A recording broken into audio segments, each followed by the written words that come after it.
जैसा कि आप देख सकते हैं, एलपीजी संकट और ईरान जंग के बाद जो तेल संकट भारत के सामने मुंह बाहे खड़ा है, उसके खिलाफ विपक्ष संसद में प्रदर्शन कर रही है। और बात वहां नहीं रुकी दोस्तों, कांग्रेस जो है वो सड़कों पर उतर गई है। जैसे कि आप देख सकते हैं, यह जयपुर का नजारा है और यहां पर बाकायदा सिलेंडर की यात्रा निकाली जा रही है। सिलेंडर की अर्थी निकाली जा रही है क्योंकि विपक्ष का कहना है कि हमारे सामने जो तेल संकट दिखाई दे रहा है, प्रधानमंत्री नरेंद्र मोदी को वो बिल्कुल भी दिखाई नहीं देता। बकौल प्रधानमंत्री, जैसे हमने कोविड का समाधान किया था वैसे ही इस संकट का समाधान होगा। और ईश्वर ना करे वैसा हो, क्योंकि आप और हम सब जानते हैं कि कोविड के दौरान सड़कों पर त्राहिमाम था। हकीकत यह है दोस्तों कि राहुल गांधी ये मुद्दे लगातार संसद में उठा रहे हैं। उनके सवालों का जवाब देने के बजाय भारतीय जनता पार्टी, उनके नेता और उनके मंत्री उनके पाजामे पर टिप्पणी कर रहे हैं। मैं मजाक नहीं कर रहा हूं दोस्तों, उनके पाजामे पर टिप्पणी की थी इस महानुभव सांसद और मंत्री गिरिराज सिंह ने।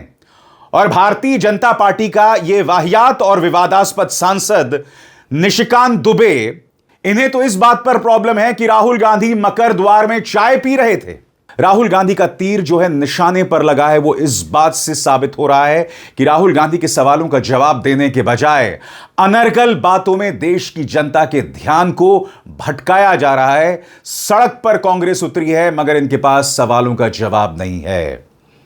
सबसे पहले मैं आपको शिया समुदाय से नेता कल्बे जव्वाद साहब का एक बयान सुनाना चाहता हूं। वो इस सरकार से सवाल पूछ रहे हैं कि जब सुप्रीम लीडर खामेनी की मौत हुई, यह सरकार खामोश रही। जब स्कूल में बच्चों को मार दिया गया, यह सरकार खामोश रही।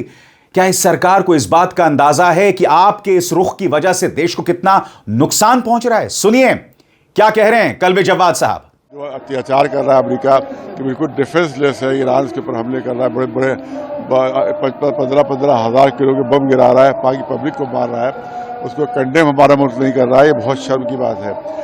हमारा मुल्क तो इतना ख़राब रवैया अख्तियार किए है ईरान के साथ, और ईरान वाले हमारे साथ रहम का रवैया कर रहे हैं। और उन्होंने हिंदुस्तान को इजाज़त दी है कि वो अपने तेल के जहाज़ ला सकते हैं। तो शर्म आना चाहिए हमारे मुल्क को कि हम तो उनके साथ बदतमीजियाँ कर रहे हैं और वो हमारे साथ रहम कर रहे हैं। तो अपना रवैया बदलना चाहिए हमारे मुल्क को, और अमेरिका की ग़ुलामी से बाहर आना चाहिए, इसराइल की ग़ुलामी से बाहर आना चाहिए। और उसके बाद ईरान जो मजलूम है, जिस पर अत्याचार हो रहा है, जिस पर हमले किए गए, जहाँ के रहबर को मार दिया गया है, जहाँ वहाँ की बच्चियों को मार दिया गया है, कोई कंडेम नहीं कर रहा। उसको इतनी बेशर्मी बेगैरती है हमारे मुल्क पर और दूसरे मुल्क के ऊपर, कोई कंडेम नहीं कर रहा। उसको कंडेम करे और अमेरिका को हमला करने से रोका जाए, वरना सारी दुनिया अमेरिका और इसराइल का बाइकाट करे। और इत्तेफाकन दोस्तों, प्रधानमंत्री नरेंद्र मोदी ने ईरान के राष्ट्रपति मसूद पेजेश्कियां से बात की है, मगर उस पूरी बातचीत में कहीं पर भी सुप्रीम लीडर खामेनी की मौत का जिक्र नहीं है, नंबर 1। नंबर 2, जो बच्चे मारे गए उसका भी जिक्र नहीं है। और सबसे शॉकिंग बात, इस बात का जिक्र होना चाहिए था मगर उस पर खामोश बने हुए हैं। प्रधानमंत्री नरेंद्र मोदी एक रेलवे स्टेशन पहुंचकर झंडा हिला रहे हैं साहब। प्राथमिकताएं देखिए, अब भी जहन में चुनाव है, यानी कि भारतीय जनता पार्टी से चुनाव लड़वा लीजिए साहब, उसमें ये लोग अव्वल हैं। मगर जब मुद्दों की बात आती है तो मुद्दों से भागते हैं। यह अपने आप में एक हकीकत है। सुनिए इस बारे में क्या कह रहे हैं आम आदमी पार्टी सांसद संजय सिंह। कल भारत के प्रधानमंत्री ने ईरान के राष्ट्रपति से बातचीत की और उसको लेके एक ट्वीट किया लंबा चौड़ा। इससे स्पष्ट हो गया, जो पहले दिन से हम लोग कह रहे थे, बार बार मैं कह रहा था, हमारी पार्टी के नेता अरविंद केजरीवाल जी कह रहे थे, सारे लोग कह रहे थे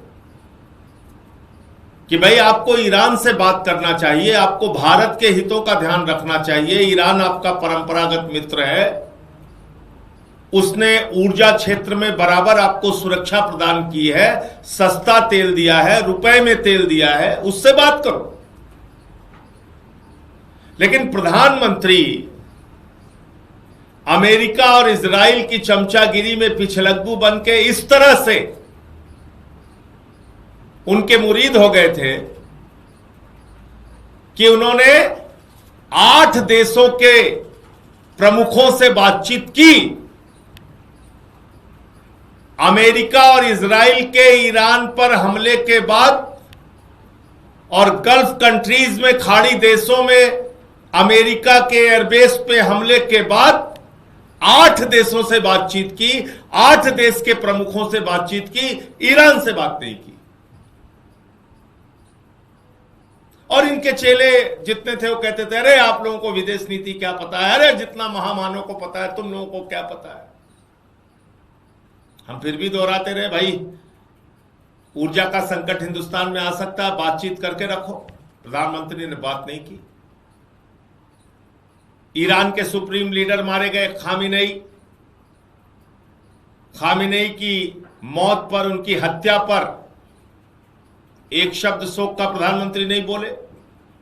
160 स्कूली बच्चे मारे गए, जिसकी निंदा आलोचना अमेरिका तक में हो रही है, दुनिया के तमाम देशों में हो रही है, प्रधानमंत्री नहीं बोले। और मैं आपको बतलाना चाहता हूं दोस्तों, कल ही राहुल गांधी ने संसद में तेल मंत्री हरदीप पुरी को घेरा था। और हरदीप पुरी जैसे ही अपनी बात कहने के लिए उठे तो लोग चिल्लाने लगे, सांसद चिल्लाने लगे कि देखो देखो कौन आया, एप्स्टीन का यार आया। सुनिए वो नजारा क्या था। With the central supply and information framework. Commercial LPG has been regulated to prevent black marketing, not to penalize the hospitality sector. और जिस जॉर्ज सोरोस के नाम पर भारतीय जनता पार्टी प्रहार करती रहती है राहुल गांधी पर, राहुल गांधी ने सबूत देकर हरदीप पुरी को घेर लिया और कहा कि आपकी बेटी को सीधे तौर पर जॉर्ज सोरोस मदद कर रहे थे। राहुल गांधी ने जो बात कही उसे कॉन्ट्रडिक्ट नहीं किया, उसे भाजपा ने अब तक गलत नहीं ठहराया। अनर्गल मुद्दों के जरिए ध्यान भटकाने की कोशिश की जा रही है, मगर जो बात राहुल गांधी ने कही उसे अब तक गलत नहीं साबित किया गया। सुनिए क्या हुआ था। We have a gentleman sitting here who is the oil minister. He himself has said that he is a friend of Mr. Epstein. Oh. Sir, I'm talking about oil security, sir. Sir, I'm talking about oil national. I'm talking about economic security, sir. Sir, here I have a document which shows that his daughter has received money from George Soros.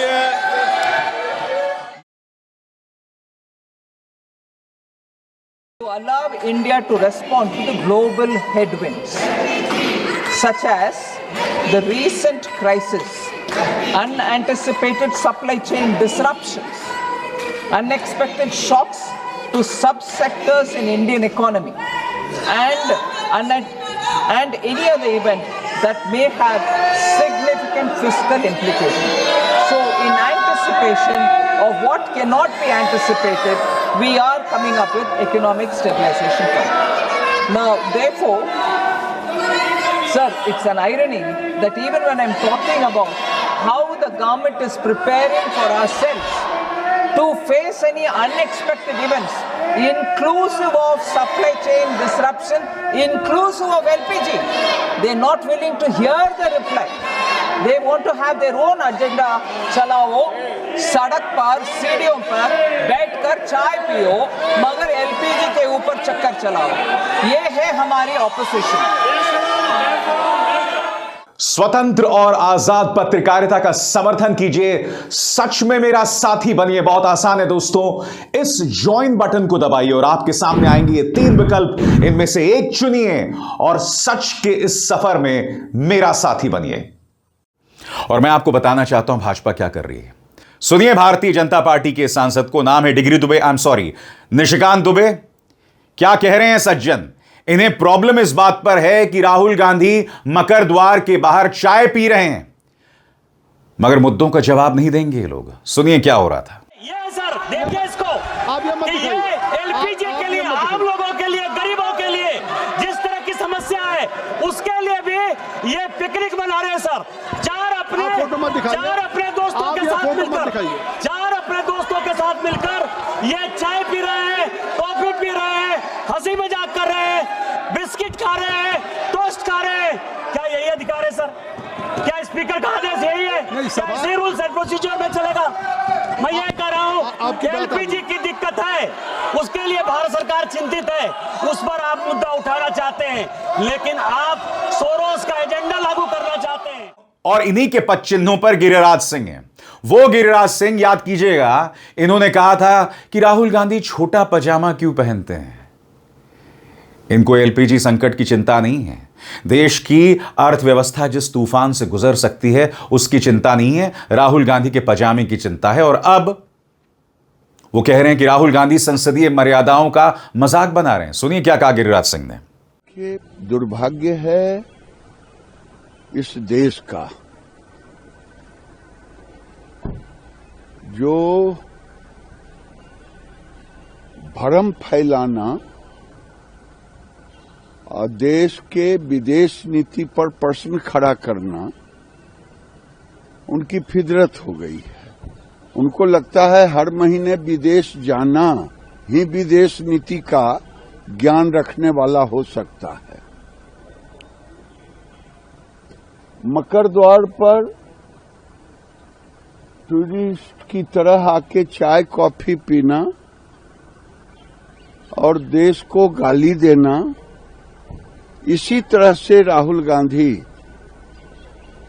जब ये आया था Covid, पूरे देश में भ्रम फैलाने का काम किया।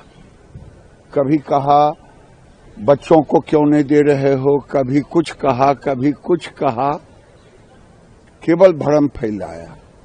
और इनका काम रह गया है भ्रम फैलाना, अर्बन नक्सल की तरह करना। गंभीरता नाम की कोई चीज ही नहीं रह गई है। एलओपी क्या होता है अभी भी ये समझ रहे हैं कि मैं युवराज हूं। बहरहाल कांग्रेस इस मुद्दे पर उग्र है। मैं आपको लगातार दिखा रहा हूं दोस्तों, यहां पर देख सकते हैं एलपीजी गैस सिलेंडरों की राष्ट्रव्यापी कमी की खबरों को लेकर कांग्रेस विरोध प्रदर्शन कर रहा है। और सड़क पर जैसा कि आप देख सकते हैं चूल्हे में यहां पर चाय बनाई जा रही है। यह वीडियो देखिए।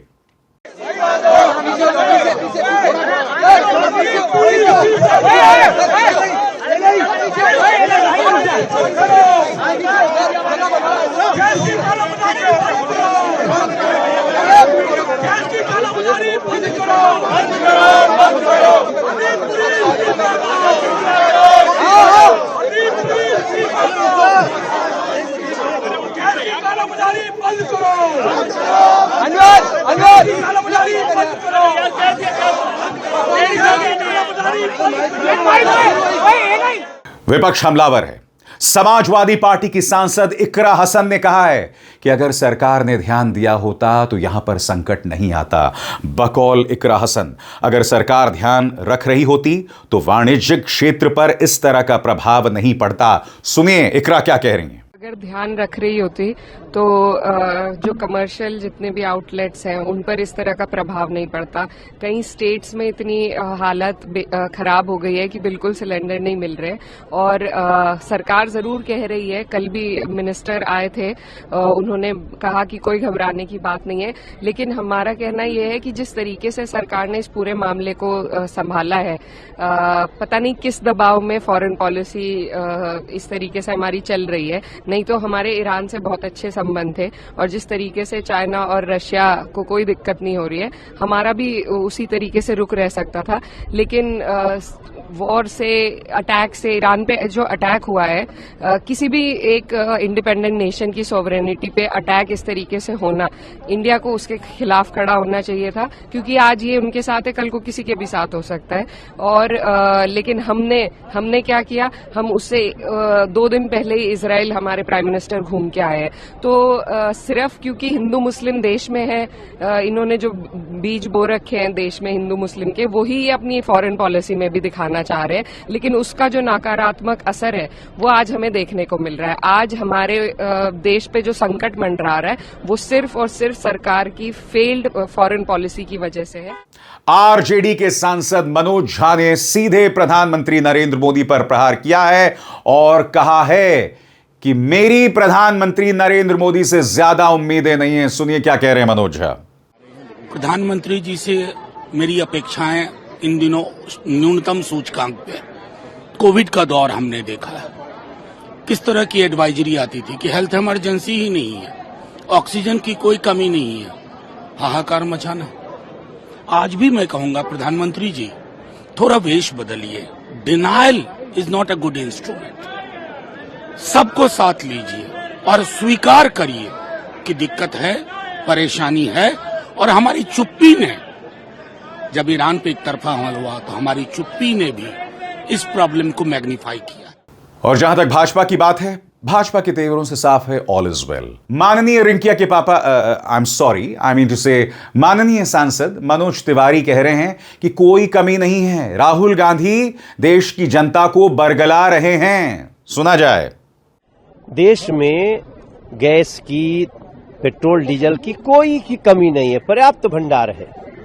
हमारे पेट्रोलियम मंत्री बता रहे हैं, देश के प्रधानमंत्री जी बता रहे हैं, सभी 4 सेक्रेटरी बता रहे हैं, हम लोग खुद।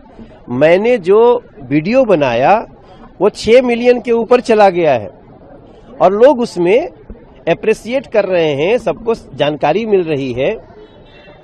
लेकिन कुछ लोग ये बताए कि कई गैस एजेंसी होल्डर्स ने जानबूझ करके इस समय आपदा में अवसर ढूंढने की कोशिश की है। ऐसे लोगों को जेल भी हो रही है। मैं एक बार पुनः मीडिया के थ्रू देश के लोगों को बताना चाहता हूं, मेरे भाई बहन, चाहे दिल्ली के भाई बहन हो, उत्तर प्रदेश, बिहार, झारखंड, महाराष्ट्र या पूरे देश में कहीं के, आप बिल्कुल धैर्य रखिए। गैस, डीजल, पेट्रोल, ईंधन सब कुछ की पर्याप्त भंडार भारत के पास है। जो कालाबाजारी करता हुआ दिखेगा उसकी खैर नहीं है। आप आसपास शिकायत करिए। अभी जब मैं आपसे बात कर रहा हूं तो समाजवादी पार्टी के लीडर्स के घर में 200-200 सिलेंडर पकड़े गए हैं, एक लोगों के यहाँ, कांग्रेस के लोगों के घर में सिलेंडर। क्यों ऐसा काम कर रहे हो आप लोग? दुनिया में युद्ध हो रहा है, भारत उस युद्ध से अलग है, भारत न्यूट्रल है। लेकिन भारत के पर्याप्त भंडार होने के बाद भी आप अपना राजनीतिक उल्लू सीधा करने के लिए जो कालाबाजारी करा रहे हैं लोग, हम उस पर कड़ी कार्रवाई करें।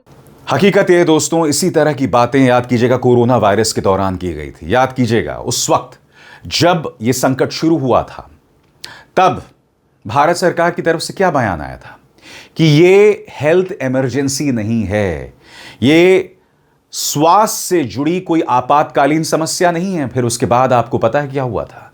लाखों लोग मारे गए थे, ऑक्सीजन नहीं मिल रहा था, सरकार की जो बदइंतजामी है वो हर तरफ दिखाई दी। जी हां, याद कीजिएगा लॉकडाउन कर दिया गया था बगैर किसी तैयारी के। जो गरीब मजदूर थे वो पैदल चलकर गए थे दिल्ली, गुड़गांव से बिहार तक। ये हालत थी उनकी। यानी कि सरकार साफ तौर पर बगैर तैयारी के कोरोना संकट में उतर गई थी। और आज प्रधानमंत्री उसी संकट का हवाला दे रहे हैं कि जिस तरह से हमने कोरोना संकट का समाधान ढूंढ लिया था, उसी तरह से अब हम इसी संकट का समाधान ढूंढ लेंगे। और जैसे मैंने कहा, अगर यह सरकार की तैयारी है तो ईश्वर माफ करे, ऐसी तैयारी हमें नहीं चाहिए। बहरहाल मैं यही उम्मीद करता हूं कि आने वाले दिनों में सरकार इस मुद्दे को गंभीरता से लेगी, और मुझे पूरा विश्वास है लेगी भी, क्योंकि सवाल जनता के मुद्दों का है। और जब विपक्ष सवाल उठाए तो उन सवालों का भी जवाब दिया जाएगा। अभिसार शर्मा को दीजिए इजाजत। नमस्कार।